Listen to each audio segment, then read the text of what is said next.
Hi అండి, అందరికీ నమస్తే. సో ఆడవాళ్ళ కన్నీళ్ళు ఎప్పుడు అస్తమానం ఆడవాళ్ళు ఏడుస్తుంటారు, హస్బెండ్ సాధిస్తుంటారు అని చెప్తుంటారు కదండి. నాకు తెలిసింది ఒక చిన్న మాట చెప్తాను చూడండి. మగవాడు ఏముందండి, ఏడవడు, లోపల దాచేసుకుంటాడు, బయటికి వ్యక్తపరచుడు అని అంటుంటారు. మగవాళ్ళు కూడా ఏడుస్తుంటారు వాళ్ళ బాధల వల్ల, వాళ్ళ కష్టాల వల్ల.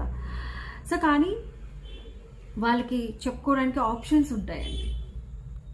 ఎవరో చెప్పుకోరేమో, బట్ చాలా వరకు ఆప్షన్స్ ఉంటాయి. ఆడదానికి పుట్టింట్లో చెప్పుకోలేదు, అత్తింట్లో చెప్పుకోలేదు.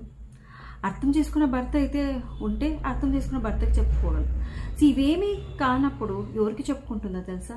కన్నీళ్ళకి చెప్పుకుంటుంది. ఆ కన్నీళ్ళే ఓదార్పండి ఆడదానికి.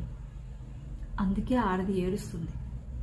ఆ కన్నీళ్ళతో ఏడ్చి ఏడ్చి ఆ బాధను బయటికి పంపించేసి మళ్ళీ మరుసటి రోజుకి పొద్దున ఉదయాన్నే నవ్వుతూ ఉండాలనే ఆ స్మైల్ తెచ్చుకుంటుంది.